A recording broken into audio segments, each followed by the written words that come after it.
We are being hypnotized by people like this. Newsreaders, politicians, teachers, lecturers. We are in a country and in a world that is being run by unbelievably sick people. The chasm between what we're told is going on and what is really going on is absolutely enormous. Oh yeah, dude. There's some Nephilim shit. It's like we all know what's going down, but no one's saying shit what happened to the home of the brave. These motherfuckers, they controlling us now, and no one's talking about how they made us modern day slaves. And everybody's just walking around, head in the clouds, and wanna wake up to a dead in the grave. But then it's too late, we need to be ready to raise up. Welcome to the end of days. Everybody is slaves, only some are aware that the government released. We are being hypnotized by people like this. That was my bad. Welcome back, ladies and gentlemen, to another episode of Nephilim Death Squad. I am David Lee Corbo, a.k.a. The Raven. That is Top Lobsta, the father of disinformation. And today we continue our Book of Revelation series, part 14. 14. I finally learned to read Roman numerals. It took 14 episodes. We are 14 back. episodes and 2 episodes with a Roman historian. And I absorbed nothing. I absorbed nothing from him. It wasn't because of him. It was because of the chat shaming me that I was forced to learn Roman numerals. We are back with Ed Mabry for the 14th the 14th time. Ed, please, you know the deal. Number one, let people know where they can find you, and then let's get into where we have been and where we are going. Sure. Thanks, guys. So you can find me, of course, at faithbyreason.net. You can also find me on YouTube, also at Faith by Reason, and Rumble. And I am working on a few things. Next week, I will have published my commentary on Messiah 2030 by popular demand. A lot of your listeners and my comment in my comments have been asking me to do that. So I'm going to do that. That's and awesome. Say again. That's awesome. Did you? I don't want to get your breakdown on it, but like, Okay. Did you find it enjoyable? I did. I mean, I'll give you just the brief preview.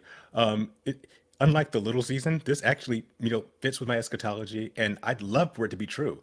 But that doesn't mean I shouldn't cast a critical eye on it, which I did. And there are some flaws, most of them minor, but there is one pretty major flaw that I'm going to talk about that will probably, piss the people off who are really hardcore into it, just like I pissed off the little season people. But it's not, Messiah 2030 is not nearly as egregious as the little season as far as being biblically sound. I think it's very biblically sound, but there is one pretty significant flaw. And he may be right, I may be right, and I'm going to just lay that out, and we'll see. I mean, because it's obviously it's falsifiable. Either it happens in 2030 or it doesn't. So we're going to find out right there. Yeah. Leave it right there. Let the people watch the video. You I'm guys, excited though. That's great. I want to know. yeah, I know. I want to watch. I wanted you to tell me more. That's why I'm like, no. Tell him to leave please it there. don't so tell we me get some anymore. views. Gotcha. And also, I'd mentioned before, the Genesis series is kicking off next month. I've got a few more things happening. I'm getting some of my little short reels together. They'll be on YouTube and Instagram and all those stuff. So I'll be much more social media savvy. So look forward to that happening in the next few weeks, and October being the big kickoff of that kind of stuff. Excellent. That's awesome. Ed is cooking. That's what I like to see. You've got so much good information out there, and your website's so extensive. But it's all these social media platforms. It's all free real estate. They suck. It's a drudgery to try to learn them and to get good at them. But it's free real estate, and I think once the people see what you got to offer, you're gonna crush. So let's go into where we were last week and where we're going today. Sure. So we wrapped up a couple weeks ago the Antichrist series. I mean, of course, he's still going to be a big part of this, but we kind of went over the entire career, my thoughts on who he is, who he's not, and everything that he and the false prophet together, that duo, is going to be doing during the end times. And then last week we looked at the end of religion, even though it's not chronologically, but as far as the chapters go, because the Antichrist and false prophets in chapter 13, but then we jumped to chapter 17 because that talks about the end of religion. And I thought it just fit well because basically at the midpoint of the tribulation, which is where we are, we're going to the second half of the 7th week of Daniel, that last 3.5 years. And at that midpoint is when the Antichrist, the beast, demands to be worshipped, which is going to end all other religions. You're not going to have the option of being anything other than a believer in him as the quote unquote God, or if you're part of the remnant of either the few Christians and Jews who are left. And so we're going to dive into that. So what we're going to be going over today is getting into that last 3.5 years and what's going to be happening at that point. And that's really it's kind of setting up the wrath of God, the final wrath. And we may, depending on how much time we have, maybe we'll get into the first few plagues, first few bowls of wrath. But I really want to set up what God's wrath is, why it's necessary, if I have to convince anyone that it's necessary, but what it's really all about. And that's what I want to cover today. Awesome. Okay, so let's get into it then, wherever you'd like to start, Ed. Okay. So again, we're in the second half. So we call it the 7-year tribulation. I know some people get annoyed by that because there's no 7-year tribulation verbatim in the Bible, but what it really is the 70th week of Daniel's 70-week prophecy, and which is 70 weeks of years, and the last 7 years is this time that we're waiting for.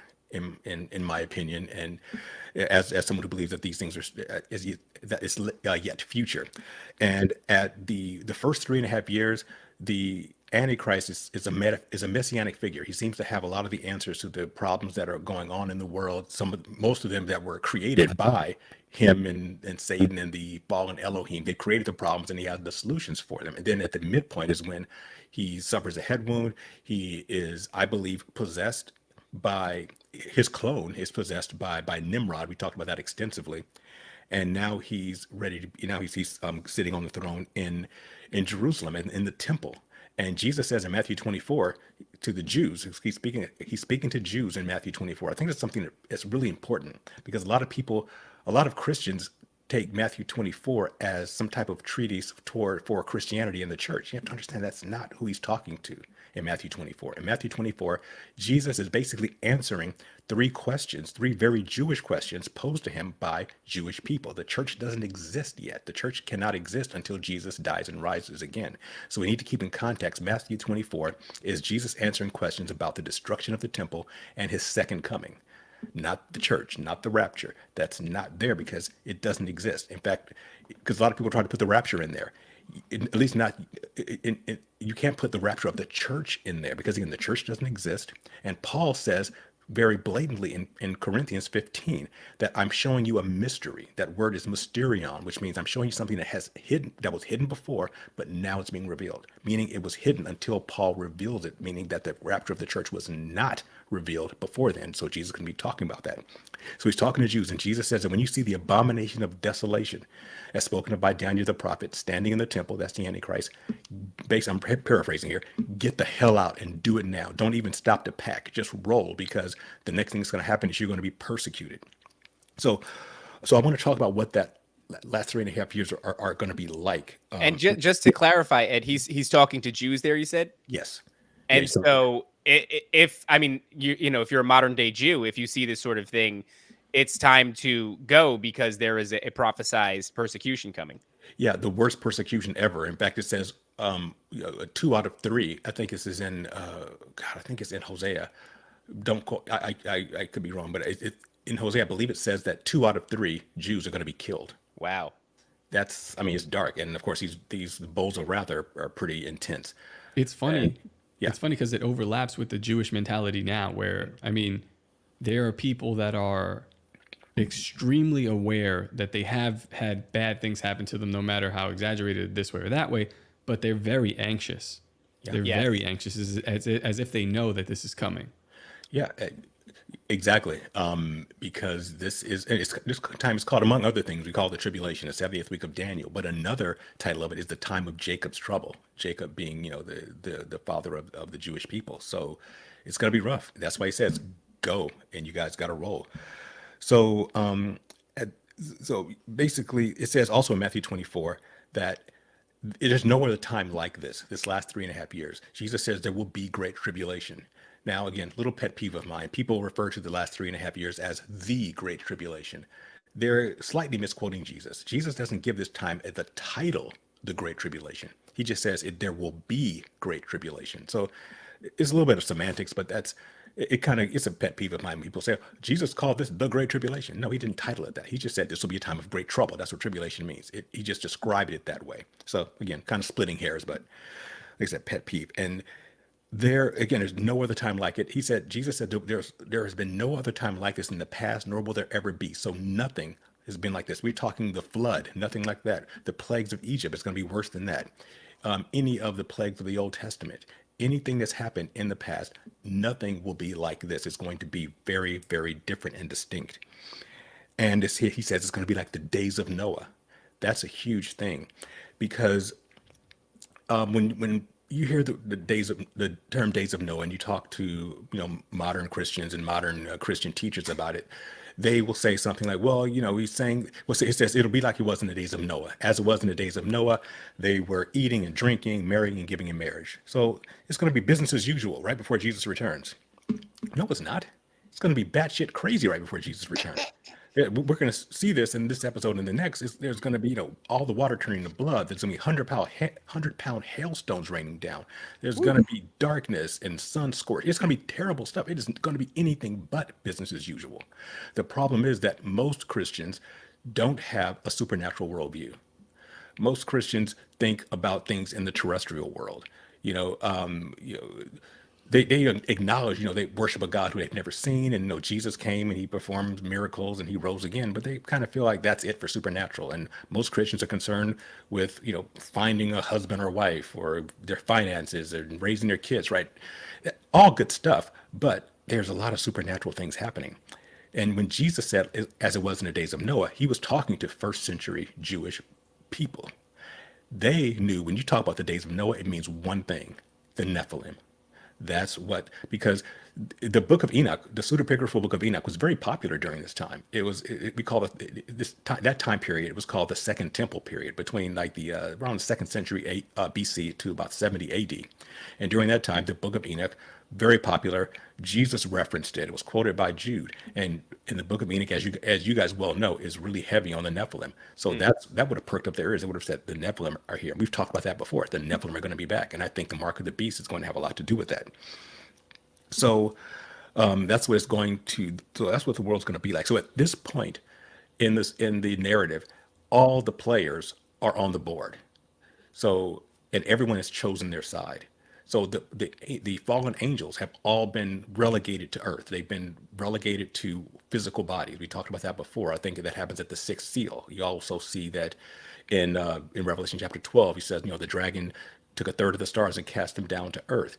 So they're all going to be here. Then you're going to have the Nephilim are going to be back. I think some of them are going to be released from the pits of the earth and from the sea. We see that again in the sixth seal. We see it in the fifth trumpet, when the bottomless pit is opened and they're allowed out. So they're all on earth. And again, my theory is that the mark of the beast is going to alter the DNA of those who take it, in order to either turn them into Nephilim or to make them vessels for the disembodied spirits of Nephilim, which we call demons. So they're all on the board. So there are really going to be three groups of people at this time on earth. The vast majority are going to be those who've taken the mark of the beast. There's going to be the Jewish remnant who are going to be persecuted and are going to have to go into hiding. But if you go into the area that God has designated for them, they'll be protected until Jesus returns. And Ed, yes. to expand on this idea of the mark and everything, and how there could be a possession aspect to it, right? You often wonder how would they compel a people who there's certainly going to be sentiments echoed everywhere around that this is the mark of the beast, and by restricting their ability to sell and trade goods would be pretty effective. But if there is a possession component, you might imagine that these entities, these Nephilim, when they resurface, might actually look on somebody with the mark a little bit more passively than like a Christian. This is what I see. What I'm picturing is, honestly, the way. So we were talking yesterday with Jeremy Ryan Clark about the deterioration of the state of the earth. Okay. And as far as what I grow in my yard is still not GMO, because whatever they spray over my head and it rains on my crops, it's poisoned. So we're getting to a point where all things on the earth need to be re-cleansed, as in the days of Noah. So I'm thinking about that. I'm like, all right, that's already out. Well, what happens when all the food is poison? Because all the food is poison. Right. But what happens when all of it is literally poison and you can only eat it by changing your DNA? You know what I mean? That's the only way you're going to survive, unless you figure out how to eat what humans are supposed to eat, which I think we are very close to that. Nobody wants to talk about it, but I mean, people are dying left and right. Everybody's sick because of what they're feeding, what they're spraying on us, what we're drinking. Right. Also what we're watching. We've been talking about that. It's driving me nuts. We talk about this brain fog thing, which, by the way, like after we talked to Dolan of inversionism, like I'm trying desperately to clean up my diet because it feels like everything is poisoning me. I actually switched my coffee to mate, which is, it seems it's not the same, but it's nice. But yeah, man, it's like from all angles.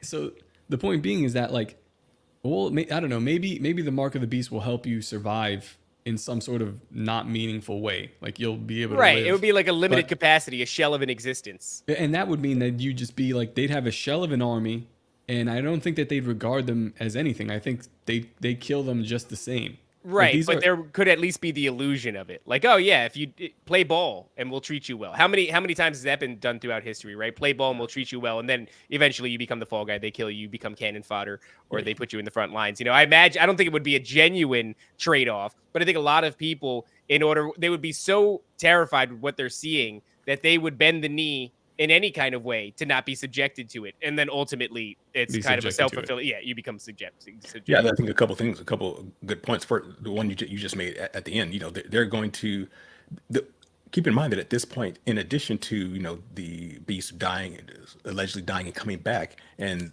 that causing people to worship him, the earth is like in a pretty bad state. You have the seven trumpets happening, and that's some really terrible stuff happening. You had, a lot of the water turned to blood and all these lots of terrible things have happened. So there's going to be no one who doesn't believe in supernatural at this point. You have the angels have come down, and I think they're going to present themselves as like aliens or ascended masters or something. So it's a very supernatural world. So we can't compare it to our world now, which is still mostly secular. Everyone is going to believe in the spirits and in the gods. So right. And just to this point, Ed, Tenacious Thorn Leon here says, help you from having your head chopped off, right? So if there is the beheading of Christians, there's going to be, and it's like you can go that way and you can get your head cut off, or you can come this way and get this little implant in your head or your hand, and maybe you'll have a hitchhiker. It's a tough argument. Yeah, you can take this mark, and you'll have. I'm sure there'll be a promise of good things. You'll be able to be like your leader. You'll either you won't die, or it'll be very tough to kill you. You'll be transhuman. You'll be the next stage of human evolution, and you won't be killed, and you'll be able to participate in the economy. So it'll be an easy sell, to do that. But back to the GMO stuff. This has concerned me for a while.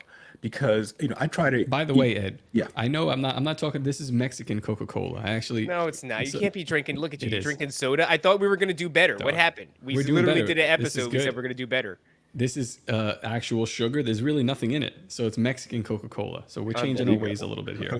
Follow the lead of our Mexican brothers. Keep them out, but keep sending the soda. Keep sending the soda. just keep sending the soda over the border.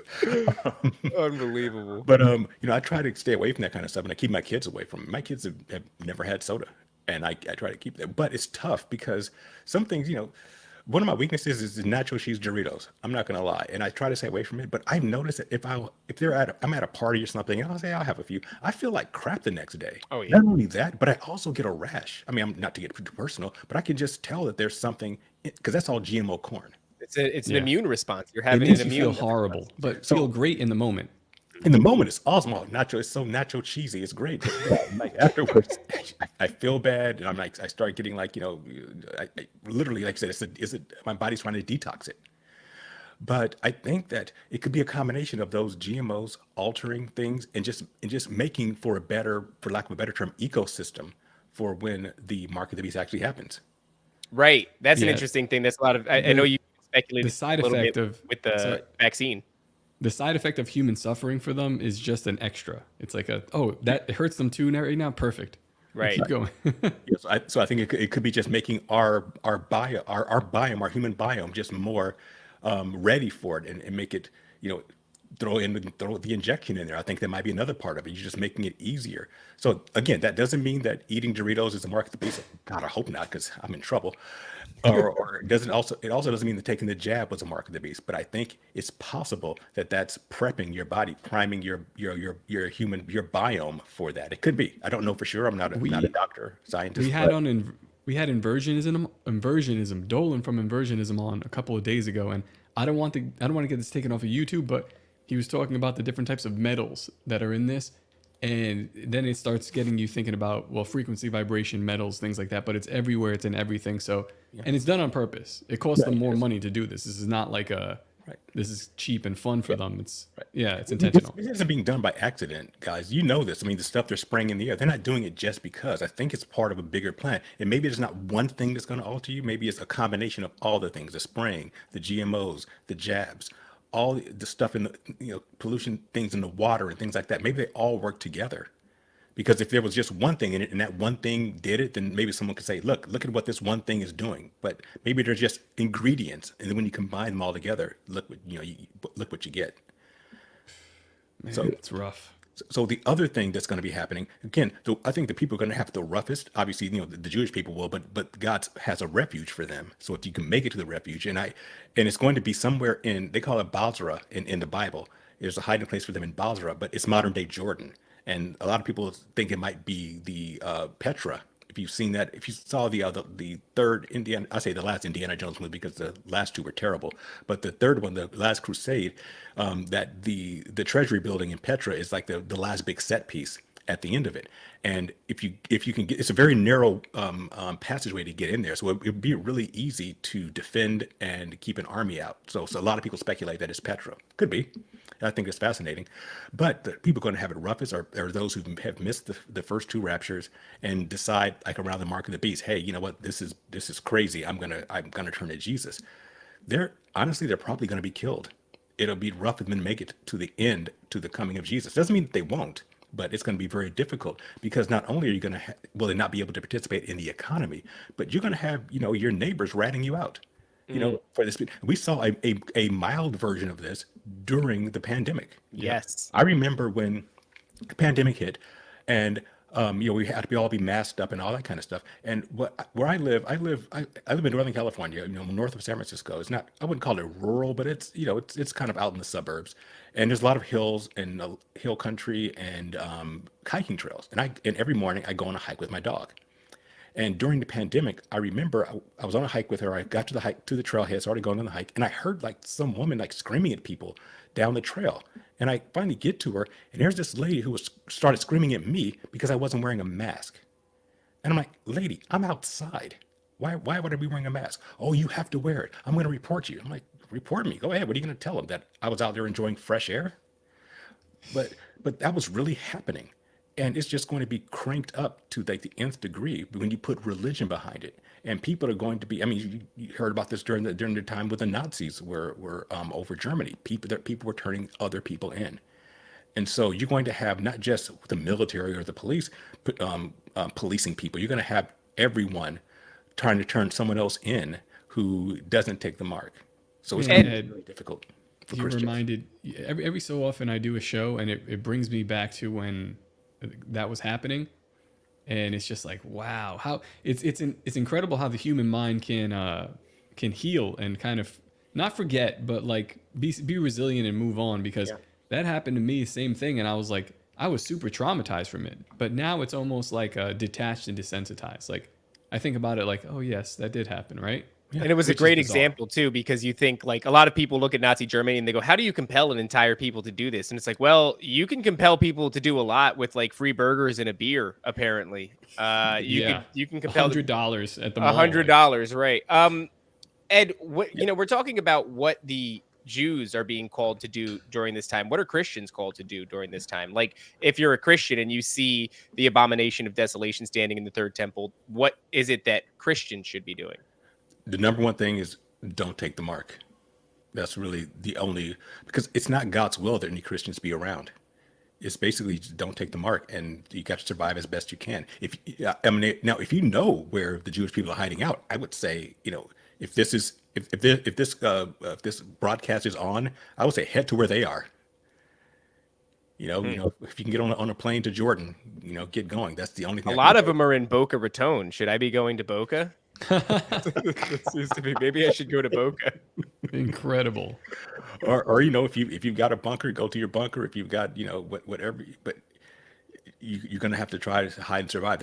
Unfortunately, there's no protection offered, specifically as far as I've seen in the Bible, no protection offered to believers then, because the idea is that you've made your choice beforehand, and if you wait until after the mark is implemented, you're on your own, unfortunately. Wow. Ed, just a quick break to acknowledge a super chat. Sure. Howdy, Ed. Thank you for lowering yourself to come on and speak with these retards for our edification. God bless you. Very disrespectful. I should speak to these retards. Thank you for coming and talking to these first wave rapture. Oh my God! All right. So let me just say, basically, I want to give an overview of what this period is like, and I think this may maybe hit home for a lot of people. This is really the inverse of God's will. What is God's will? God's will, we see it in the beginning of the Bible and at the end, at the very, very end of it. And God's will is for us, his children, to basically be with him and to have dominion over the earth. That's what God had for mankind originally. He made Adam and Eve say, hey, the world is yours. You can, you have dominion over it. Everything's going to obey you. You bear my image. And and in the cool of the day, let's walk and talk. That's really that's what God's will is. And of course, we screwed it up. And at the end of the Bible, and we'll get there at the last episode or so, it's going to be the New Jerusalem and what's going to happen. God, it says the dwelling of God is with man, and he will be with us, and we will again be in paradise, walking and talking with him and having dominion. So that's what he wants. That's his will. This is the inverse of his will. Instead of human children worshiping Jehovah, hanging out with Jehovah, you have the Elohim have their children, the Nephilim. Remember, the Nephilim are their kids. And that was the whole reason they did this in Genesis chapter 6. And we'll go over this. I'll go over this in the Genesis series coming up. But the Nephilim were their inversion of God having his children dominate the earth. They wanted their children to dominate the earth. And how did they do that? They did it in Genesis chapter 6 and in Enoch, basically killing all the humanity. It says in Enoch that they ate all the produce of man, and once man couldn't sustain them anymore, they started eating human beings. And they had control over the earth, and the fallen angels, the fallen Elohim had control over the earth through them. And this is very, very similar to that. And remember, again, as it was in the days of Noah, what was it like? Remember that it's strongly implied that Noah and his family were the only pure humans left by the time of the flood.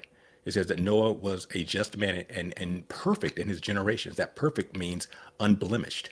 And that is contrasting him with the rest of humanity. So after 1,000+ years of the Nephilim on the earth, Noah and his family might have been the last pure humans left. So, and it looks like at this point, pure humanity is on the verge of extinction again.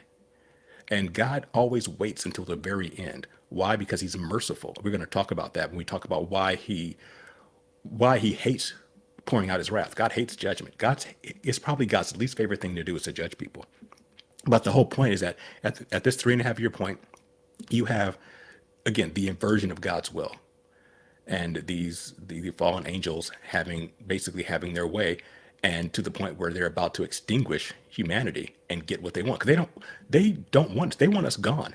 They don't just want to control us. They want us all dead so that the Nephilim, their children, control the earth, and they're going to get close to doing it.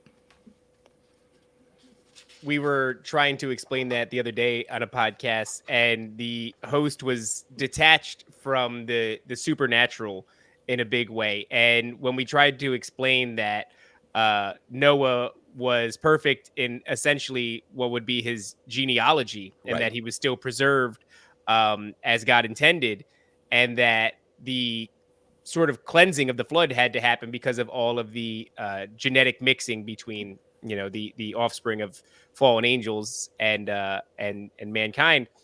And so that was one thing. But then to try to go on and explain that, like, we expect to see them again. We were able to kind of shoehorn some of the rhetoric about why so many of these cryptids are seen around military bases, because there is a seemingly a higher concentration of cryptid sightings around military bases. And the idea that these military personnel, to some degree, it's compartmentalized, not all of them know, but beneath some of these bases, they are doing, satanic ritual abuse. They are traumatizing and trafficking children, and they're performing experiments on them. Seemingly, if you look at the film Stranger Things, which is based off of the Montauk Project, that they are trying to unlock the latent psychic abilities of children to open up portals and bring these entities through. And I think that is the connection. But let me tell you, Ed, trying to explain this, because Christianity has been absent of all that. Like you alluded to before, it's like, oh, well, the reason the flood happened is because people were partying and they were drinking and they were engaging in debauchery. And it's like, well, actually, there was a genetic reason. There were there were monsters walking on the earth. And without having that as the foundation of your understanding of the realm that we inhabit, it is very much, you can feel the looks coming through the screen. You're like, with the what? And there's demons and monsters are going to come back. That's what's going to happen. They're going to be on them. We're like, yes, very much so. I don't think he'll ever call us again, but yeah, well, that's a tragedy of a lot of the modern church. And I think the people who lead the modern church are going to be held accountable for this, for not talking about some things that are very vital, that are keeping people from understanding where we are and what has been. And I think people are going to be held accountable for it, I think, before God. And he would say, why didn't you teach all of my word, not just the part that makes people comfortable and fills your collection plates? Why didn't you talk more about Revelation or Genesis chapter 6? Why do you just focus on, health and wealth and all that kind of stuff?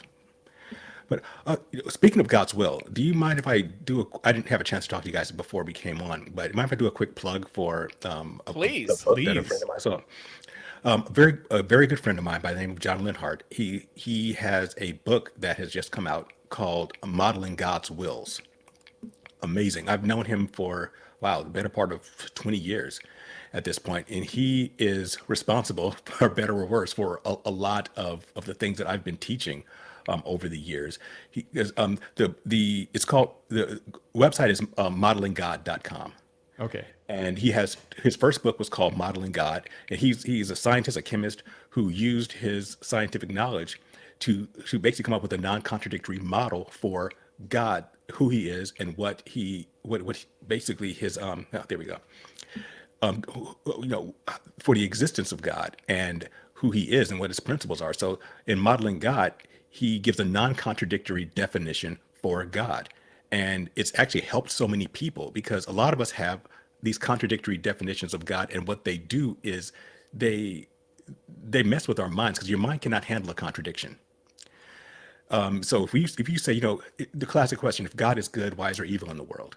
Or, why does God allow suffering? Because God is kind and he's good, but there's suffering. That's a contradiction. Or God is judgmental and he's vengeful, but then why would he send his son to die for our sins? And if you don't have a non-contradictory definition for God, who he is and what he is, he's always and completely right and just. Those are the principles that make up who God is, and everything else is an effect of that. And if you understand that God has to be completely righteous and completely just, then you can understand why things have to happen the way they do. And he's helped a lot of his first book really helped a lot of people get off depression medication and just live better lives, because once they fully understood God, it solved all those contradictions, and they got out of their depression and found meaning to their lives.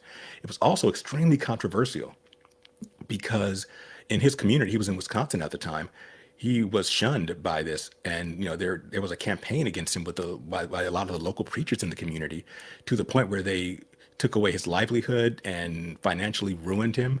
And through all this, one of the preachers actually ended up committing suicide, because he just couldn't wrap his mind around what was going on. And there's also a documentary about Modeling God coming out next year that goes into this, because it's such an amazing story. And how do you know this guy? It's so funny. We met. We kind of met virtually. I heard him, this was back in 2007. I heard him on a radio station talking about Modeling God. And I don't know if it was the Bob Duco show. I don't know if it's still even on the air, but Bob Duco's a really good guy, very reasonable, rational guy. And I was listening to his station, and he said, hey, I'm going to have a guest on who can prove the existence of God in 10 seconds. I'm like, oh God, I got to hear this guy. So John comes on and he's talking, and I'm like, okay, I like what he's saying. Seems like a pretty good guy. But then he says something I didn't agree with about his definition of love. And so, me being the fighter that I am, I go to his website and I read his blog and I write him a note saying, I disagree with you with what you said here. And he wrote me back, and we started going back and forth In a good way. I mean, very enlightening conversation. And eventually he said, "Hey, you know what? I like what you're saying. I think you're a pretty intelligent guy. Here's my personal email. Let's continue our conversation over email." And so we did that. We became friends. He came out to visit me here in California. I went to visit him out in Wisconsin, and yeah, I think I helped shape some of his thoughts and refine his thoughts. He helped shape mine. He's the one who taught me about the three rapture theory, because before him, I was hardcore pre-trib only. And when he told me the idea that, hey, if the Bible talks about three raptures, then there must be three raptures, and I had to be dragged kicking and screaming to that belief. But he was the one who introduced me to that concept. So yeah, he and we've been friends since. I'd be interested in the book because, to kind of iron out and remove the contradictions, because so much of the way people rebel against the idea of God or Christianity is by propping up a straw man or a caricature of God. And really, it's not so much based off of scripture as much as it's based off of societal tropes about God, cultural tropes. Yep. And once they've created this big amalgam of, fractions of scripture and pieces of cultural tropes, then they attack that and they prop this thing up. Like, how could you follow this? And it's like, that's not God. You've created a Frankenbaby out of, a bunch of different ideas that all contradict each other. And, none of them are very well thought out, but it's very much like a child's way of throwing a tantrum and a bit of a fit. So I can see that as being an effective tool. Yeah, you framed it perfectly. People have a straw man of God, or they're presented with a straw man. It's not always their idea. It's somebody else said, well, God is this. Well, okay. But then your logical mind says, well, if God is this, then this other thing shouldn't be happening. How can both things be true? And if both things can be true, well, I'm just going to reject it all. Right. And I think a lot of atheists are born from those contradictions. And I one of my common phrases that my Catholic friend hates, I have a really good friend who's a Catholic. I say, you know what? Catholics make the best atheists. Because once you get through that and your logical mind says, this doesn't make any sense, instead of saying, like, my wife was a former Catholic, my best friend was a former Catholic, but they both said, I believe in God, I just don't believe in all the stuff they say about God. So, but instead of throwing it all out, I'm going to just try to find out who God really is. Right, that's the move. Top was doing a show not long ago, and I was in the comments section, and I kind of pushed one of the hosts. I pushed his buttons a little bit because he said something to the effect of, like, I'm an atheist, and I read the Bible when I was 16, and that was it. Like, after that, I was an atheist. I read it, cover to cover, and I made a very reductive comment, admittedly so. I said, I read the Bible when I was 16 and knew everything I needed to know about it and decided God's not real. And it's like, that's probably not an accurate representation of what this guy meant. But, like, the idea that you would have a brushing with God at 16 years old and decide definitively after that moment, because your understanding of the universe that you inhabit is so rich and dynamic, that you've gotten all the tools and all the perspective that you could possibly need to understand this entirely complex thing that people have, gone to the grave without understanding and spent their entire lives, dedicated all their time and resources to trying to understand. And I feel like you're not getting a lot of, when it comes to atheism, things of that nature. Agnostic, I have a little bit more empathy for, because that's just kind of it. My understanding of it was, it's a fancy way of saying I don't know, which I could respect. I could respect anybody that's like, I don't know. I'm like, okay, cool. That's a great place to start. But a lot of the atheists, the fervent ones that you get, these are people that were raised Christian or Catholic and want to rebel against their parents, or didn't like the structure of, going every day to, every Sunday, or having to go to Sunday school, after all these different things. Like, these leave a bad taste in kids' mouth. And so they rebel that way. There's not a lot of people with a giant repertoire of information that they can cite, that they've gone through the ins and outs and they understand all these things.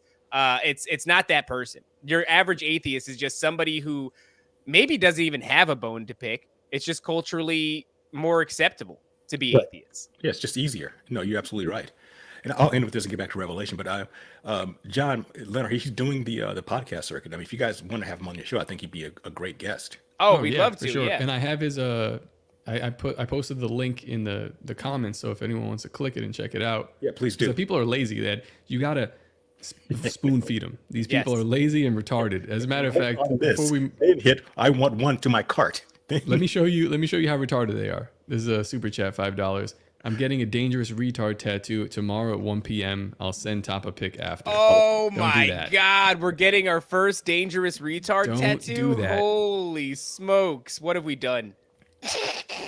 What have we done? Oh no. I didn't want this. I want to see it though. I do want to see it. Please send it. It's Top doesn't appreciate it. Send it to me. Yeah, I can get you guys together after the show. I can send an email with both of you on it. Because I told him this morning that I said, I'm going to be on the show because he's listened to a few of the episodes. So I said I'm going to be on the show. If you're interested out there, I'll pitch you as maybe. We'd love to talk to him. Yeah, maybe we'll both be on. I can be his emotional support animal, like Kamala Harris had with. That'd be great. Awesome. Ed's he's swindling more podcast appearances. But yes. As many as you need, Ed. As many as you want. You can have them all, dude. Let's go. All right, cool. So yeah, so I think it'll be great. I think you guys will love him. He's a really cool guy, very smart, and yeah. Okay, so going back to God's wrath. So we talked about what the world's going to be like, and all the players are on the table at this point. So now it's finally time for God to pour out His wrath, and I mean, I don't think I have to make a huge argument that it's deserved. I mean, we've had 7,000 to 10,000 years, depending on how old you think the earth is or how old you think our civilization is. We've had thousands of years of debauchery, of just like horrible things happening and people doing terrible things, and God's been storing it all up. And and people have two opinions. They're like, God is either this wrathful, vengeful guy who's sitting on a cloud with a hammer in his hand ready to bop you over the head, or they say, well, God doesn't care because he's watching all these terrible things happen to women and children. And man, I hate that. Why is it always women and children? I don't want to get beat up either. Why do men we're always left out of the. Well, we just did an episode on the Shroud of Turin, and one of the parts is obviously describing how all these patterns got there that you can see. They beat the shit out of this guy. Like, it was really, really bad. It was inhumane. And no matter how much you read about it or even see it on movies, I don't think you could truly grasp how bad this was. It was one 10 of the things times they worse. described was like, it was inhumane to give an individual 40 lashings. Anything above 39 was seen fit for an It was animal. like illegal. Think about these guys as cops, right? The Roman soldiers. They probably they were like, when he died, they were like, because I want to get off shift, because he was just up there for so long and they were beating him for so long. It's insane. 300 to 400 lashings. And that was well beyond what would have been considered legal and humane, which is a hilarious thing to try to attribute to lashings. But, apparently they, the speculation is that they just switched every time they got to 39, they would switch devices, and then that would enable them to go for it. It was a strange law that they had, but anything above 40, and he received 300 to 400 lashings. Yeah. Paul mentioned that. He said, I've received, because Paul was beating his wife. He says, I've received the 40 lashes minus one, like several times, because it's supposed to be merciful. But yeah, there's a verse in Isaiah where it's talking about, it's prophesying about what's going to happen to him in his death. And it said he was marred beyond what any man has ever been marred, so much he didn't even look like a human anymore. It says he no longer resembled a son of a man. It's that he was beaten so badly that he didn't even look human. And by the way, I'm getting a little bit off topic here, but I think I may have mentioned this on this show before, that, when he rose from the dead, I think he kept those scars. That's why nobody could recognize him. Right. Yeah, we did talk about that there was certain almost like events that took place before people were sure that it was him. Yeah, exactly. He had to either use his voice and they recognize his voice, or they recognize him because he did something that he did before. Like when he, what was it? When he helped the disciples catch fish. And they said, "Oh, that's what Jesus. Oh, that must be Jesus." And it said none dare ask him who he was, knowing that he was Jesus, but they didn't recognize him. That's crazy. That's deep. So we're gonna get. I mean, let's see. We're at a little over an hour, so I might be able to get into a few of the first few bowls of wrath. Oh no, Ed, we're not over an hour. Oh, we're not. Oh yeah, that's right. We ran an intro for 28 minutes. Oh, okay, we're good. Okay, so we'll see. We'll see how far we get. But here's the thing: when we get into these bowls of wrath, they're extremely devastating. I mean, I know when we went over the 7 trumpets, you guys were like, "Man, this is dark." Oh, that was nothing. That was like dusk compared to what we're going to get into. And what's going to happen is so brutal, so terrifying, that a lot of people, including Christians and Christian teachers, again, try to allegorize it. Not just for, like the little season people, they try to allegorize anything that doesn't fit into their theory, but others try to allegorize because it just doesn't fit their image of what a loving God is, which is, again, why it's really good to have a non-contradictory definition of God. They said, my loving God could not ever do this. This is just too harsh. But one thing you have to keep in mind is that if God was not loving, then he wouldn't judge evil. A loving God has to judge evil. And I always give this analogy. So let's say you have two husbands, married to wives, who both claim to love their wife. Okay, so one day they decide they're going to go have a boys' night out, go out, have a drink, watch a game, and they leave the ladies at the house. The ladies are together.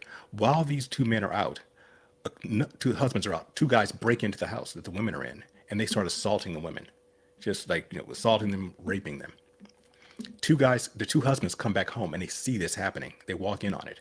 One husband sees it, grabs a baseball bat, and just starts beating the living crap out of the guy who's on his wife. I mean, beats him until the cops come to drag him away.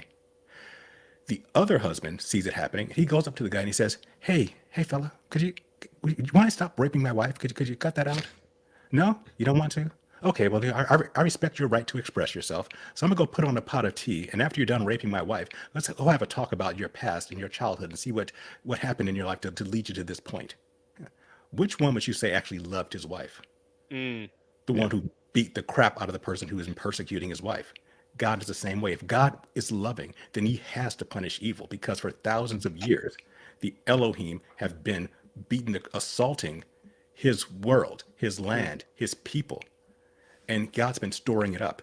And, it says in the book of Peter, God is not slack about fulfilling his promises, as other men call slackness, but he is merciful to give us time in order to repent. God does not want to punish man. God hates punishing human beings. He's given us every opportunity. So at this point, and again, all this wrath we're going to talk about is not intended for humans. I want to make that clear. It's intended to punish the fallen Elohim and the Nephilim. They're the ones who God wants to punish here, not man. His will is for man to be in heaven with him at this point. But we have free will. And if you choose to align yourself voluntarily with the fallen Elohim, then this is going to be your fate because you decided on it.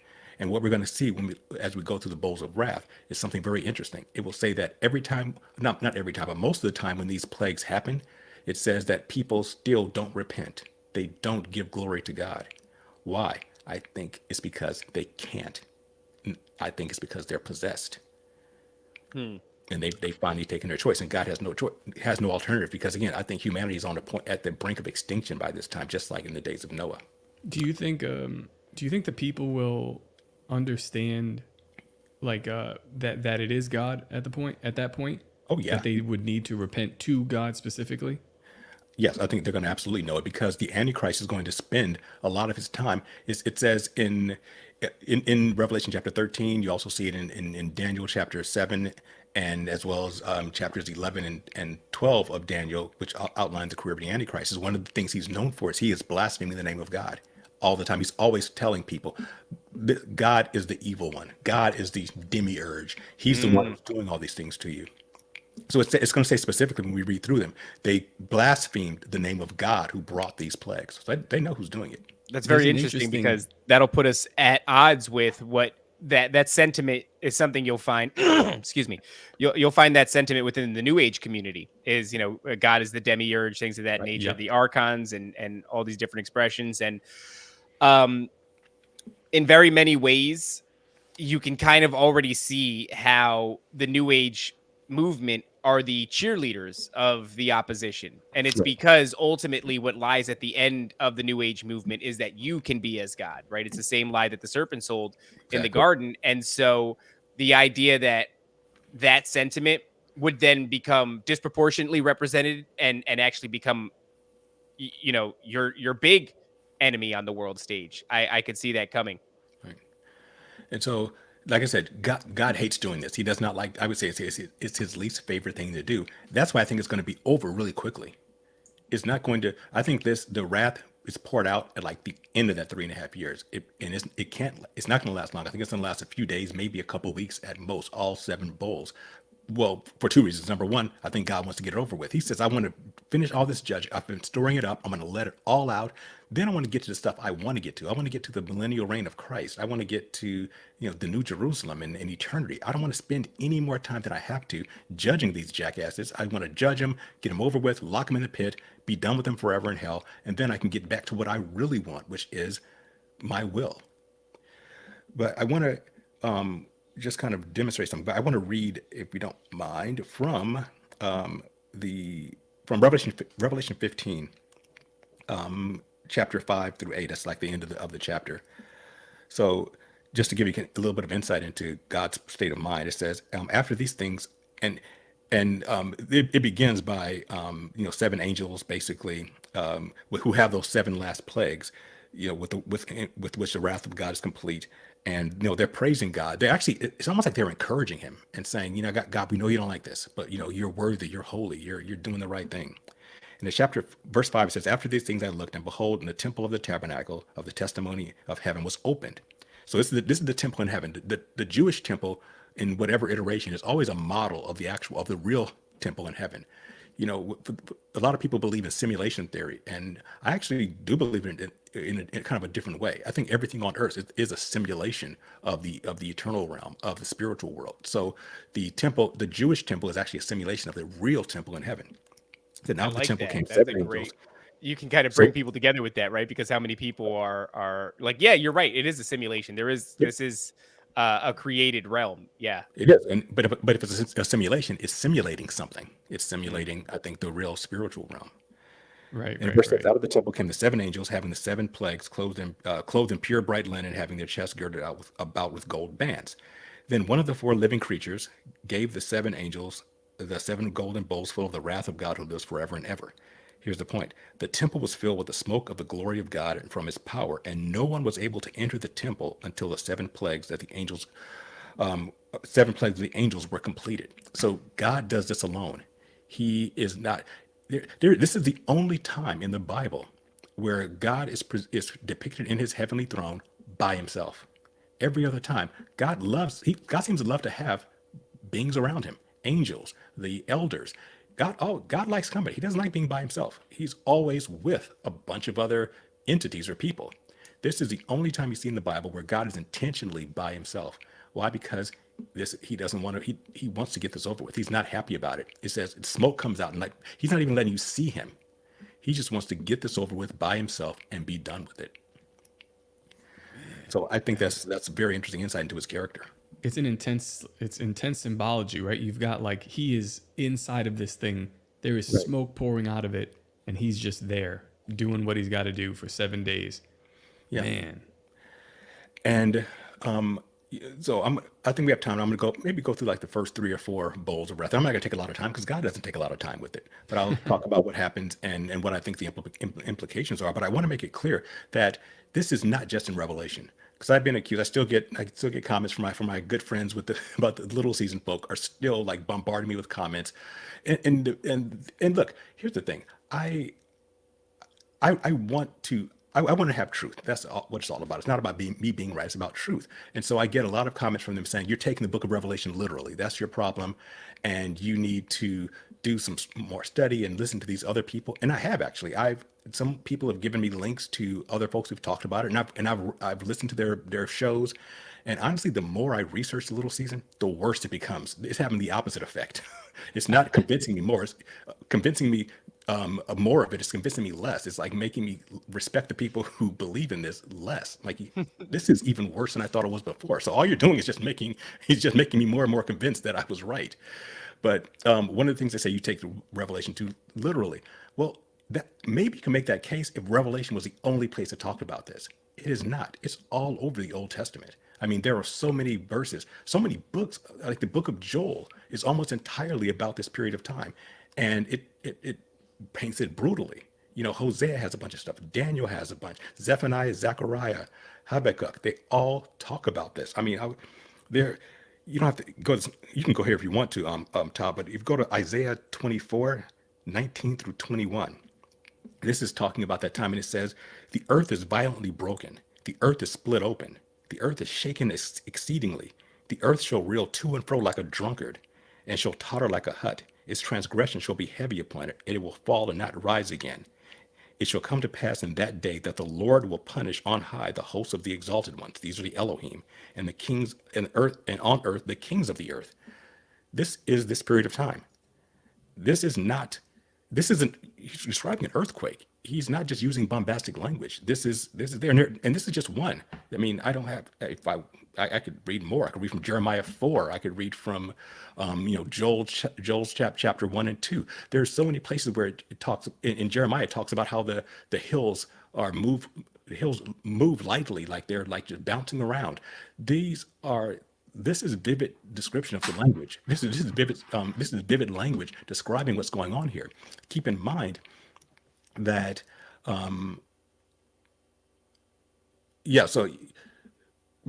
Joel talks about it in lots of different places, and it talks about this is going to be a horrible, horrible time. And it also says that this is a judgment that's happening to the whole world. God is not just pouring out his wrath locally.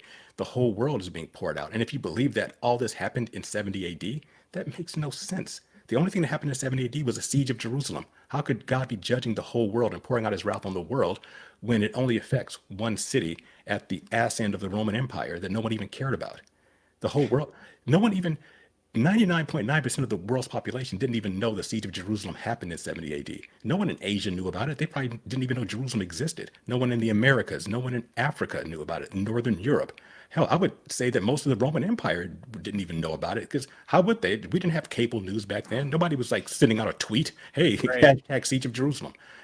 So how could the whole world be being punished on the wrath of God, and it only affects one people in one city? Doesn't make sense. This is worldwide wrath that God is pouring out, and we need to take it seriously.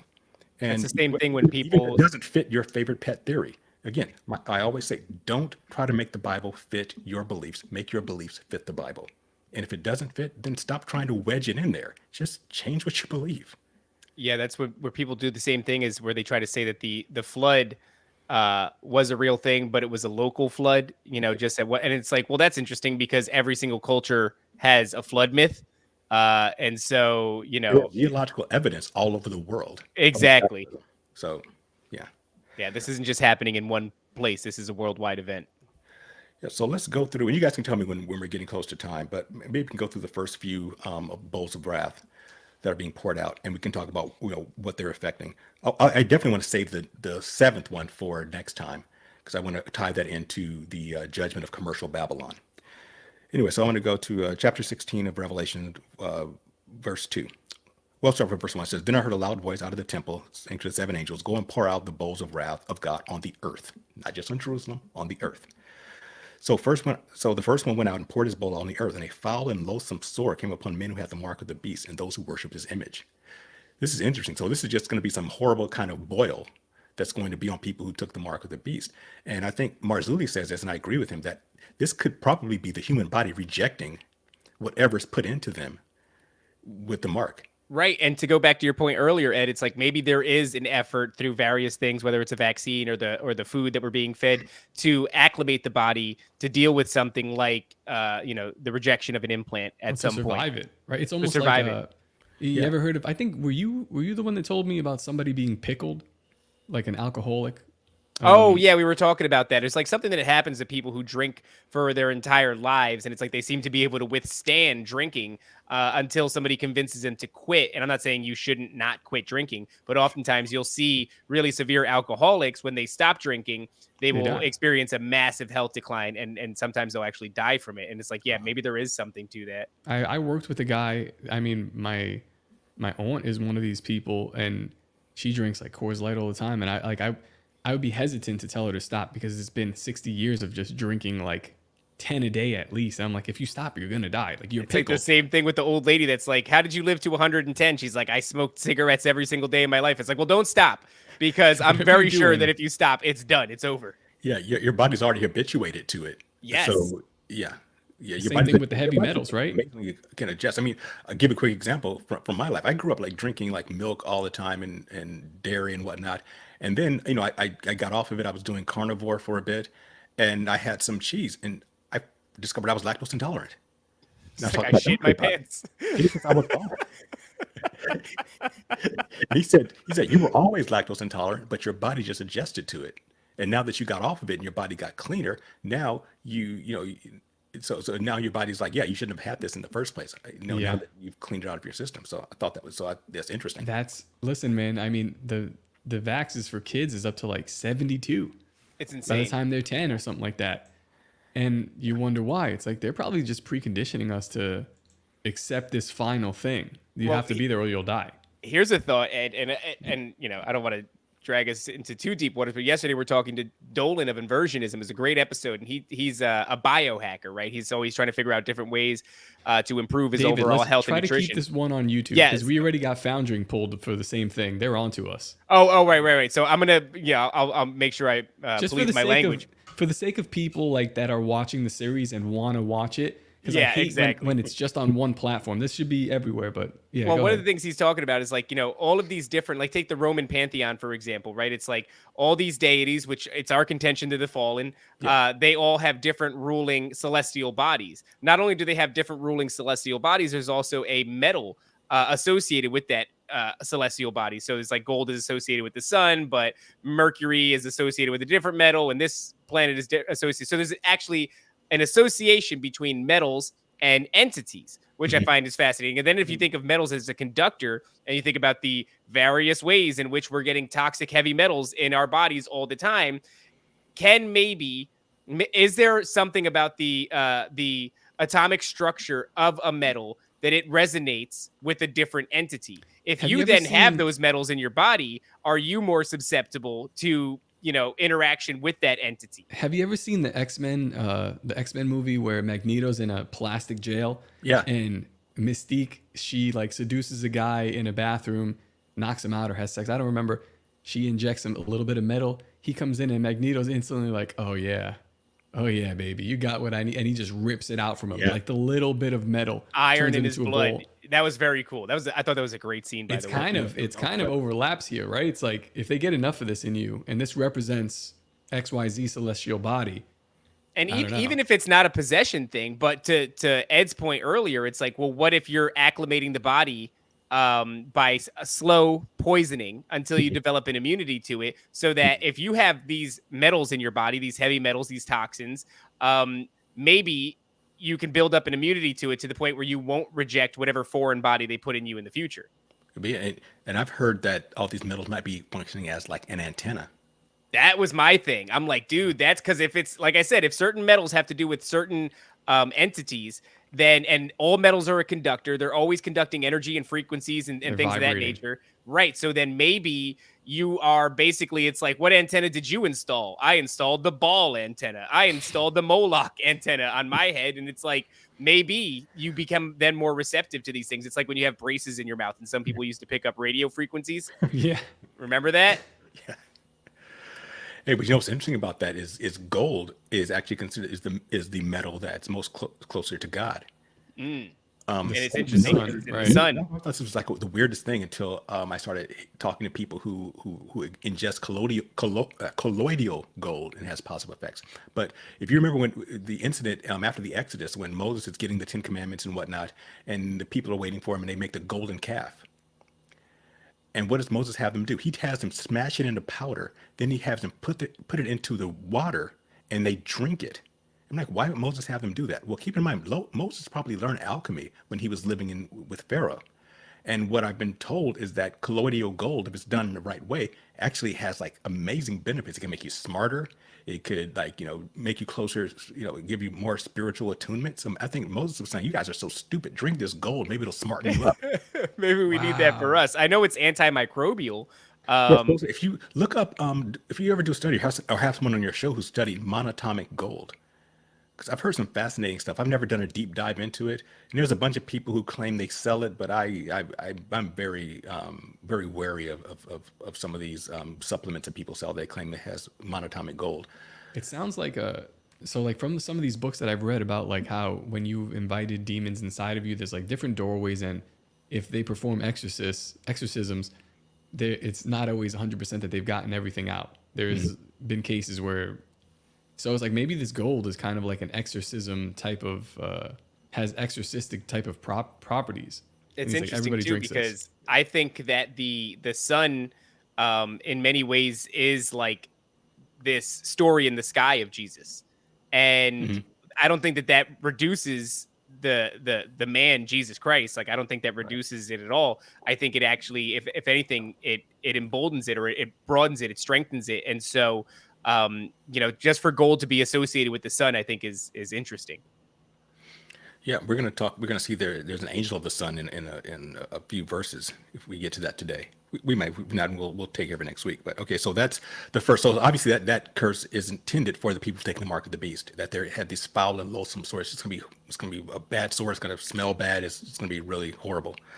Then the second bowl, the second angel poured out his bowl on the sea, and it became blood as of the blood of a dead man, and every living creature in the sea died. So this is disturbing. I mean, so this is the sea. I'm assuming this is worldwide seas. Some people say, well, they try to diminish it by saying, well, it just means the Mediterranean Sea because that's what was local to the Apostle John. But I don't see why that would be. It wouldn't affect the whole world. If all the blood, all the water in the ocean became the blood of a dead man. First of all, if you have any medical training at all, you know that when somebody dies, their blood separates into the platelets and the plasma. This is why when Jesus died, that when they poked him in the side with the spear, the Roman soldier wasn't doing that trying to be cruel necessarily.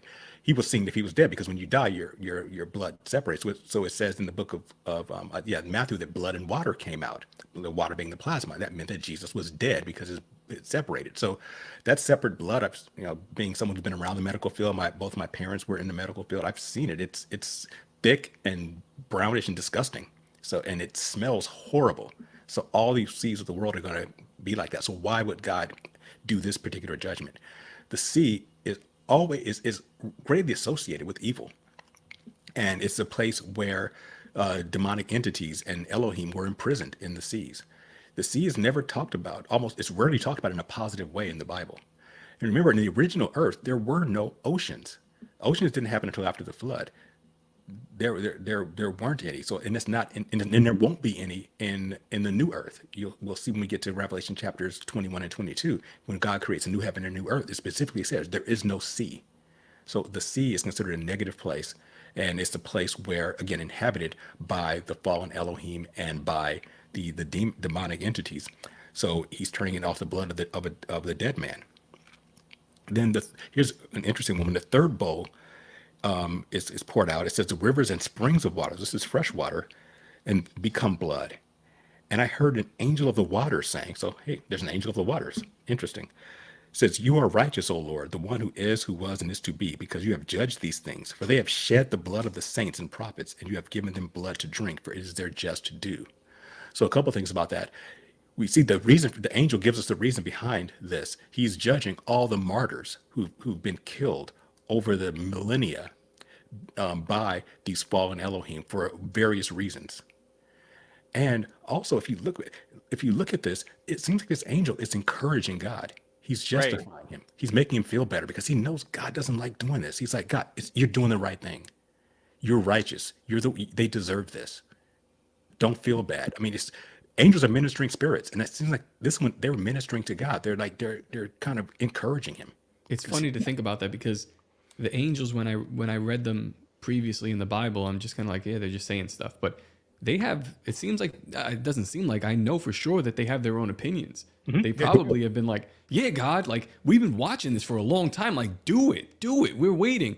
And, on the other side of that, you kind of have that same spirit in the other angels, the ones that rebelled, that kind of want him to do something, and then he does another, and then they rebel, right? So that's the same thing in the book of Enoch, right? Like when the book of Enoch, when the archangels are watching what's happening on earth, and they go and they essentially like petition God. They're like, how long are we going to let this go on? Are we not going to intervene? Are we going to do something? And God's like, yeah, you know what?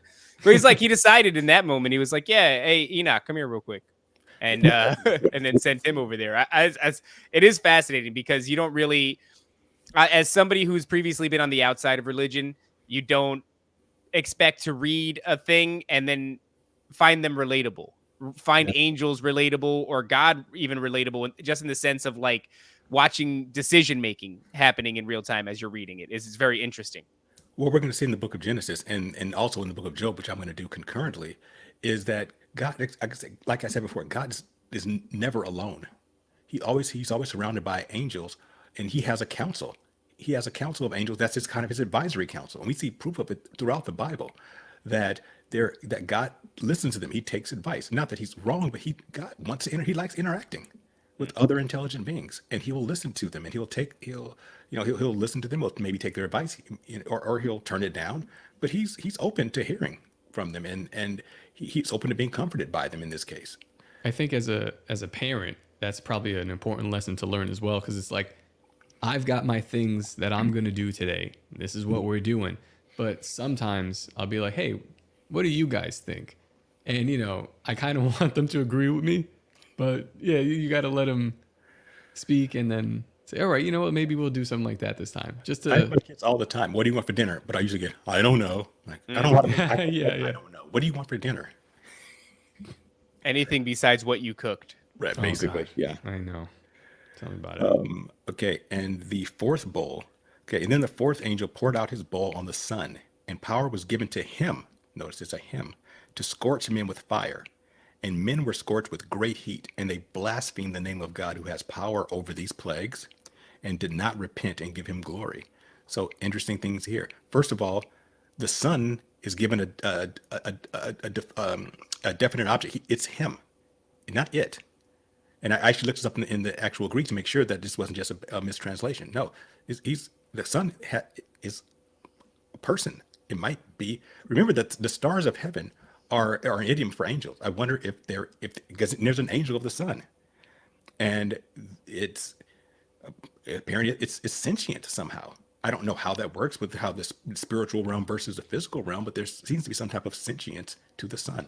That's really interesting, because that's the second time now. So you have like sun god worship, and typically we separate that as being like pagan and bad. But if you take what we say into consideration, that these things, like all these different deities, would have been the fallen, I just wonder if, I'm not saying any of them have been redeemed, but it's like if you did have a god of XYZ and they were fallen, would you maybe remove them and put another angel in their ranks? Like when you're talking about the god of the the angel of the oceans, it said the angel of the waters. That's what it said, and not an angel, the angel of the waters, which is interesting, because it's like, if you asked me in my limited understanding, I would go like Poseidon. You're talking about Poseidon, like that's interesting. And then it's like, well, do these things have there you go. And I heard the angel of the water saying, and it's like, this is total speculation. There's no biblical precedence for this, I'm very sure. But like, do you kick out Poseidon because he's an asshole? He's no longer the angel of the waters, but there is a new one. But doesn't Ed, you spoke about this in the book of Job about Satan being the job title. Right. Exactly. Yeah. Satan, Hasatan, just means the accuser. So maybe then the angel of the waters is a different job title. Right. I don't think, I will say that the angel of the waters is obviously a good angel. He's comforting God. The angel of the sun is a good angel. That doesn't mean that someone else isn't appropriating their position. So saying, oh, no, I'm the angel of the sun. No, you're not. The angel of the sun is like, and I bet the actual angel of the sun is pissed. I'm like, don't do that. But that's interesting. Because the angels who we know sinned were put over the nations. There's no place in the Bible where any of the angels that were put over nature have fallen. Doesn't mean it happened, but we have no record of it. But we do know that all 70 of the Elohim who were put over the nations fell. And they may be trying to appropriate that. So I think one of the reasons for this plague is because sun worship was one of the original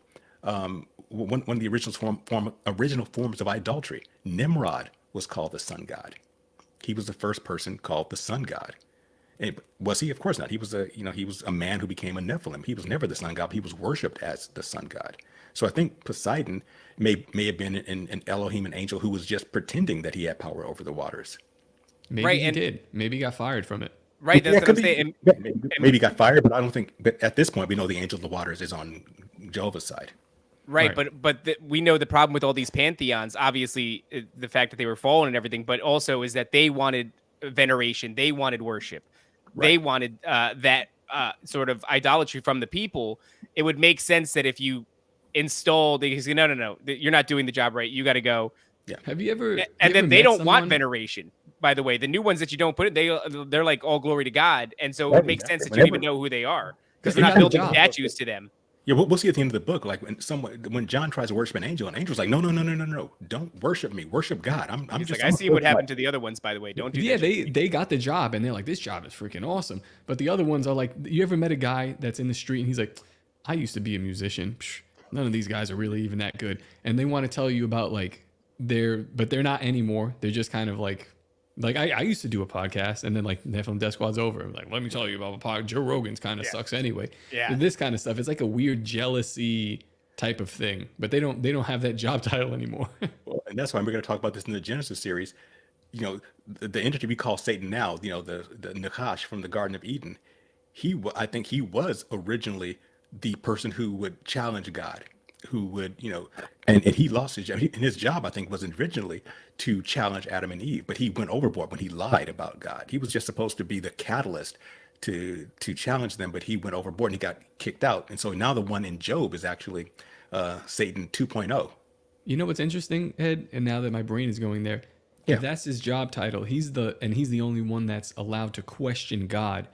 When you think of like the way the societal structures go in ancient times, the only one that was allowed to question the king was the Joker, the comedian, the clown. And then you've got Paul Stobbs running around. Nephilim might have looked like clowns, this kind of thing. It's some That weird is overlaps interesting. there. Well, Yeah. right. It's as above, so below. There's nothing new under the sun. It's like, Right. you know, when Ed says it is a simulation, it's a simulation of heaven. Maybe that fits in. Yeah, Maybe. that's really interesting. I hadn't thought about that, but that does make sense. And that's why I say that's why it's so funny, because he's the only time you see the word Satan is again in Job, and I don't think that was the dragon. I think that was like the guy who has a new job title. But when Jesus calls him Satan, I think he's just kind of poking at him. Like, Yeah, so- you mentioned that. Like, He's oh, got yeah, the it's like, behind me. yeah, or he's talking to a guy that used to be like, okay, Mr. Mayor, and it's like, Right. you know, that guy was an Mr. alcoholic. President, Mr. Yeah, President, exactly. yeah, that's kinda- Yes. Okay, so I think we have Interesting. time for the two more, then we can roll it out, because I'll save the seventh one for next time. Yeah, Ed, whenever I don't have an out right now, so whenever you need to Yeah, go. I'm also good on time. Cool. So the fourth bowl, men are scorched with the sun. Of course, they blaspheme. We mentioned it before. They blaspheme the name of God, who has power over the plague. So, like you brought it before, I think both of you brought it up. Do they know? Yeah, they know. They clearly know that it's God, and they did not repent of their deeds. And I think it's because they can't, because they're riding back seat now in their own minds. Because I think the Nephilim have taken over their minds. So they may want to repent, but they can't. They're no longer in control. And that gets back to when we saw, back in the fifth trumpet, when people want to die but they can't, and we talk Can about they this. die from this, Ed? That's a good question. I don't. It doesn't say they die. It's funny, not funny, but it's interesting that during the seven trumpets, it talks about a lot of people dying. A quarter of the earth were killed with at the sixth trumpet. It doesn't say anybody dies here. I think they're just being tormented. It's messed up, man. They deserve it, I guess, but geez. I know. It's dark stuff. Fifth bowl, darkness and pain. Then the fifth angel poured out his bowl on the throne of the beast, the throne of the Antichrist, and his kingdom became full of darkness, and they gnawed their tongues because of the pain. And they blasphemed the God of the heavens because of their pains and their swords, and did not repent of their deeds. So this is something else that only seems to affect the people who are taking the mark of the beast and on the throne of the Antichrist, and who are part of his kingdom. So how can darkness only be affecting these people? So I don't think this is just like the sun going out per se, because darkness, and this is my theory. So this is the Ed Mabry theory. I'm not getting this directly from the Bible. Understand, and it's also darkness that was causing them pain. Like, if you have a blackout, yeah, it sucks, but you're not in pain. Keep They in bit mind that, their tongues. yeah, they because of the gnawed their pain. tongues because of the pain. So it's going to be severe pain. I think, remember that our body we're actually, there's light in us. And I don't mean that in a metaphysical sense. I mean, physically, the electrons in our bodies create light. They have that energy. If you look at our mitochondria, I was actually listening to a podcast of this one lady who's talking about, cellular health and mitochondrial health and things like that. And she says our mitochondria are bioluminescent. Just like, you've seen certain fish are bioluminescent underwater. They're like fireflies. And another example, they can generate light, but we do it on a very low level. If that is the light that goes out, then that means that God has taken away that part of him that is in us, in all humanity. That's just the light that keeps our cells together, that keeps our cellular energy going. Our own bioluminescence is gone. So he could just take that away from the people who've taken the mark of the beast, and not take it from the Jewish remnant and the Christians who are still alive. And that, I can't imagine how painful that would be, or what kind of pain that would be if our own light goes out. Again, this is a theory. But that's the only thing that really makes sense to me, is how this kind of darkness could happen. I think that God is taking away the light that, again, that our cells are producing, and I can't imagine, again, what that means. We just wrapped an episode. We were talking about the Shroud of Turin and how the guys that we were talking to, Cult of Conspiracy, I think it was Jonathan and Jacob, was it? They were speculating as to how the image would have been made. And I forgot the precedents that they used, but there was this idea that it would have been made by light. And that this light might have been basically happening when Jesus was resurrected, when his soul re-entered his body. And we were talking about how there is this idea that when a sperm fertilizes an egg, when it first penetrates the membrane, there's a flash of light. And which is what a lot of Christians will say, the soul is there from the point of conception. And that's an inexplicable thing. Science doesn't have an answer for that. But it's a thing that we've recorded, and we can see it. It's demonstratable, it's repeatable, but we don't know what the hell it is. And I think that just all of those things literally lend themselves to this idea that, like, we are light. We have light within us. And remember, the first time I was on the show with you guys, where we talk about the speed of light slowing down and what those implications are. And could this mean that for those individuals, they witness the end of that road, where it's slowed down to the point where they no longer have light? And so why is this punishment happening? I think it's because of who their God is. They not only worship the Antichrist, they're also worshiping the dragon, the light bearer, Lucifer, Halal bin Shakar in Isaiah chapter 14. That is who he is. That's his identity, the light bearer. And now they're showing you that no, there is no light without God. You've chosen to try to follow the quote unquote angel of light. And I'm going to show you what it's like to have no light in your life at all. And apparently it's going to be extraordinarily painful. And again, they're not going to repent. They're still going to curse God. It sounds like a crazy withdrawals from taking this mark of the beast, you know? Yep.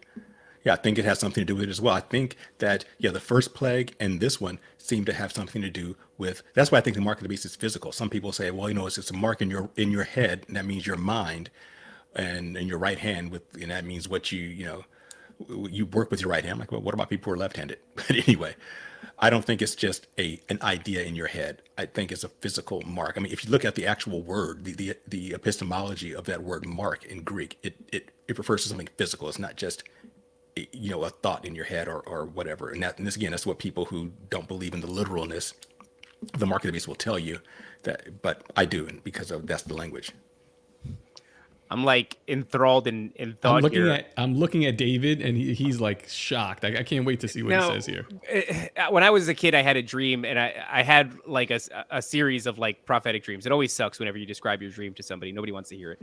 But when I was a kid, I had a dream. That's why you get your own podcast, because now that's people right. have to listen. Exactly. Now I'm gonna force these people to listen to me.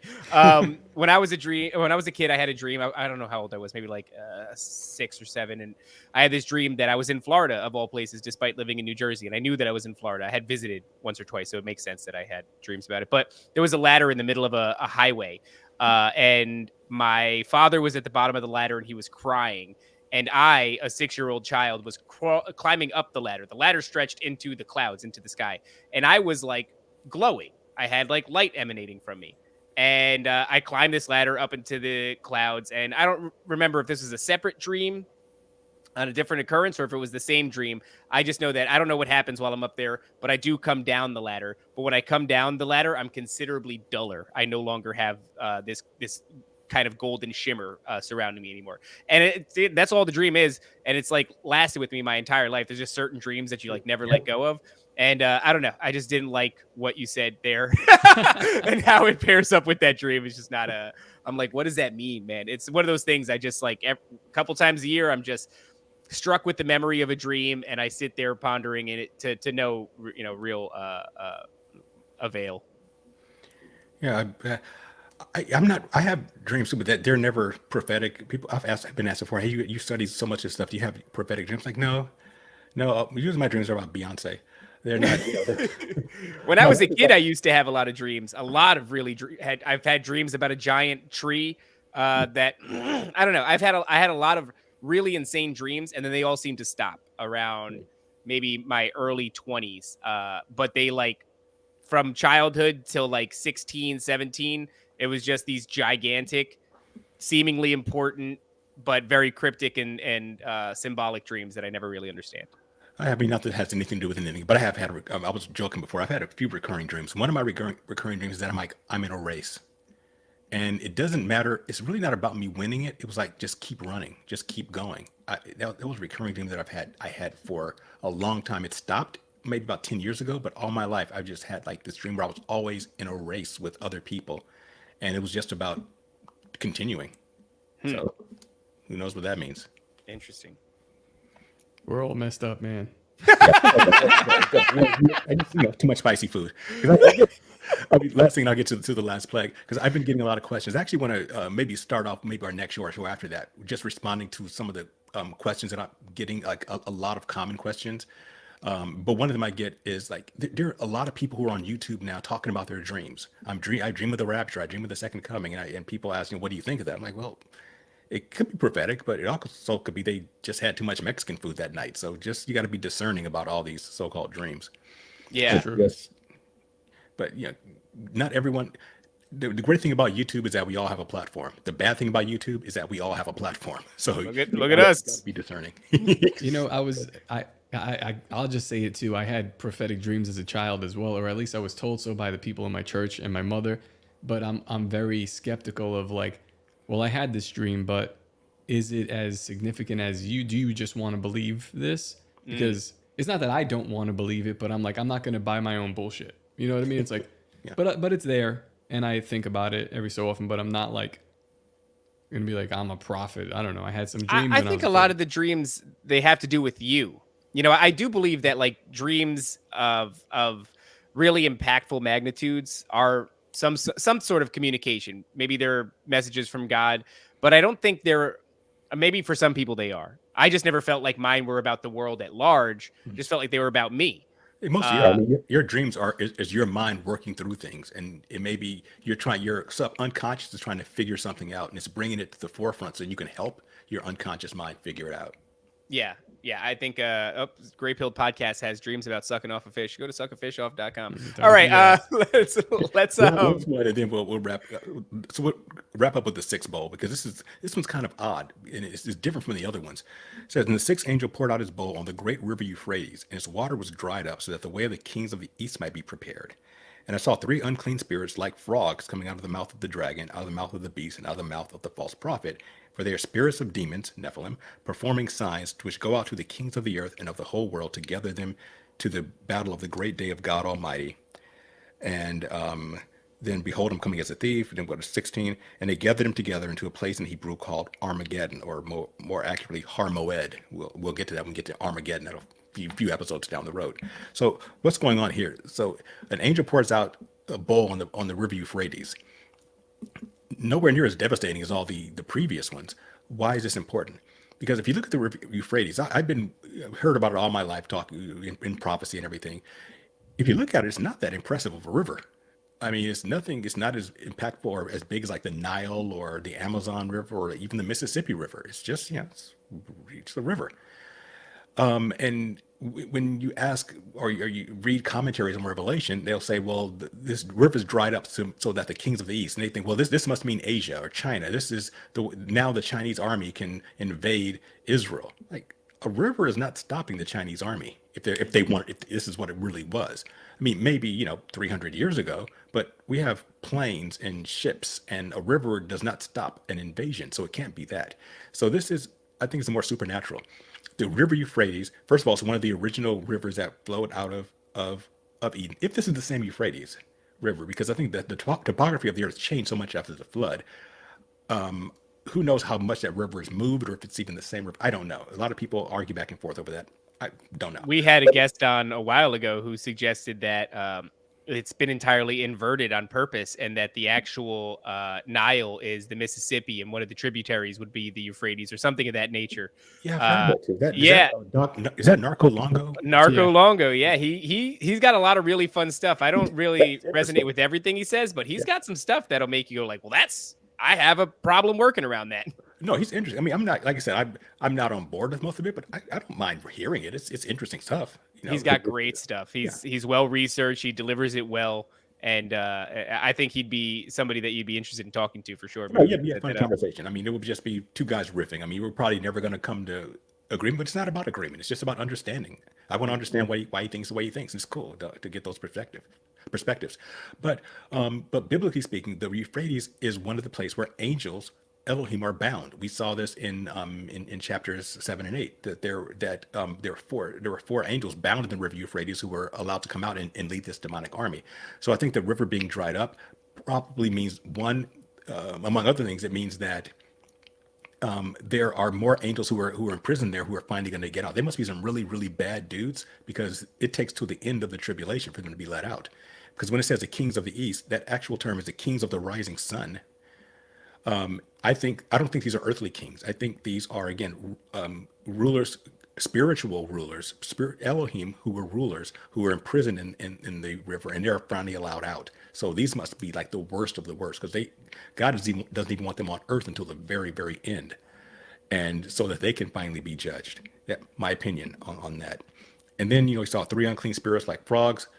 Now, if you look at the frog spirits are Egyptian. The first time we see them are Egyptian in some of the I think the 3rd or 4th plague of the Exodus, where frogs came out of the Nile, and they were plagued the land, and they died, and the land was stank and was fouled because of them.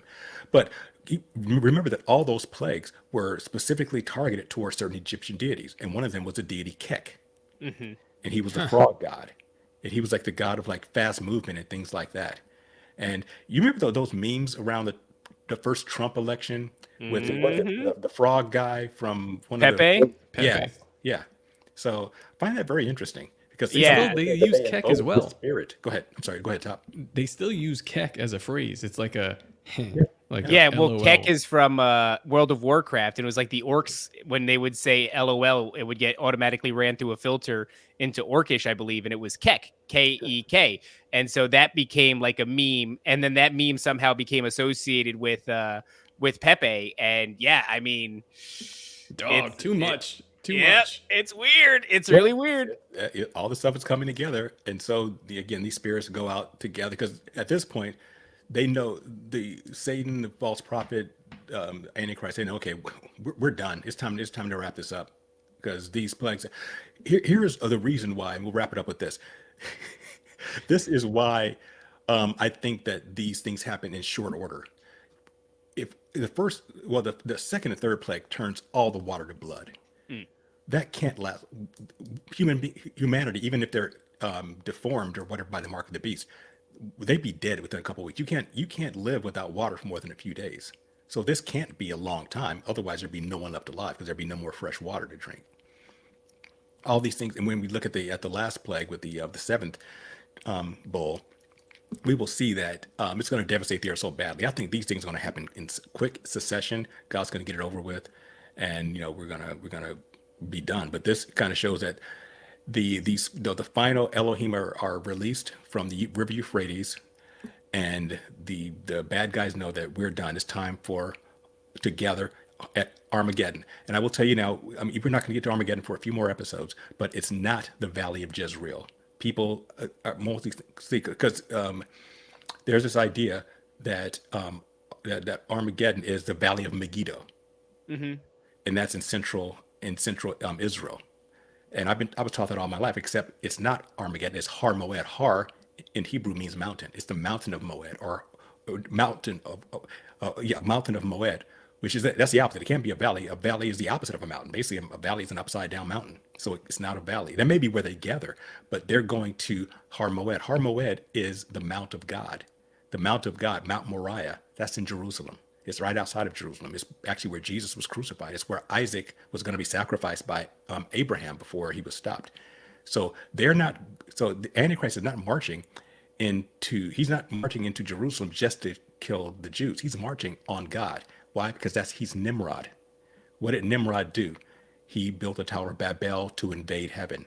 Now he's going to say, you know what, we're going to do it again. We're going to God's mountain and we're going to spiritually invade. We're done with this crap. We're sick of this guy beating tar out of us. Let's go get him. And that's when we get to Armageddon. All right. I'm excited. Ed? Next time we're going to go to the final bowl of wrath, the seventh bowl, because a lot of crazy stuff happens there, and then we'll talk about how this coincides with the fall of commercial Babylon in Revelation chapter 18. So we talked about the fall of religious Babylon, the fall of religion, and now we're going to look at the fall of commercial Babylon, which is all of our economics. All I'm right. excited. That's going to be. And do that. we know? Can we lock it in? We got to lock it in for this Friday. I don't want to, or this coming Friday. I don't want to miss it. But Good. let's. The only Friday that we won't be able to do is going to be the 20. Is it the 27th? 20. I thought it was the 28th. Oh, okay. This is the 27th. This is the day before. Yeah. Yeah. No, we'll the be heading 27th out. is the day we actually have to be there. We have to be in Miami for Elijah Schaefer's thing. Yeah, they changed it. Whatever. Oh, okay. All right. Nobody tells me nothing. All right. Well, let's one more time, Ed. Where can everybody find you? You can find me on faithbyreason.net. You can also find me on YouTube and Rumble. Search for Faith by Reason there. And like I said, new content is coming out next month, and I'll be expanding to Instagram and X, and we'll see about TikTok. TikTok just freaks me out for some reason. It's just, but Yeah, we don't haven't like it used either. TikTok either. But you do have Rumble, right? yeah. Great, have Rumble too. great. Awesome, All right, so awesome. Go All right, follow guys. him there, and Yes. oh man, where is this at? What's that? Sorry, yeah, this one too. Go check this guy's work out. Right. We'll reach out to him. It'll be I'll fun. hook you guys up with him after the show. I'll send an email to you and copy him. I think it'd be great to have him on your show. That would be great. Yeah. That would be awesome. It's a very interesting book, and I think it would be a really good fit for the show. Guys, don't forget, go to faithbyreason.net. Check out Ed Mabry's work. Also, go to brogrove.com. Pick your tickets up for Bohemian Grove, October 25th through the 26th in Summerfield, Florida. Excuse me, I'm like losing my voice today. Stand-up comedy, live podcasts, and music, as well as merch stands and food and all that good stuff. Leonardo Joni, Tower Gang, Nephilim Death Squad, the One-on-One podcast. Jay Dyer is going to be there. Revenge of the Sis is going to be there. If you want to be part of the premier conspiracy comedy and politics event, go to brogrove.com. Pick up your tickets before they sell out October 25th through the 26th. That's all I got. Top, anything else? Yes, toplobster.com. Go buy some shirts. That's all I got, man. All right. Well, then we'll see you next Friday, right? Yep. All Next right, Friday. guys. Well, it's been a long week, guys. We'll see you later. Right. Later. The greatest hypnotist on planet Earth is a oblong box in the corner of the room. It is constantly telling us what to believe is real. You can persuade people that what they see with their eyes is what there is to see. You can't.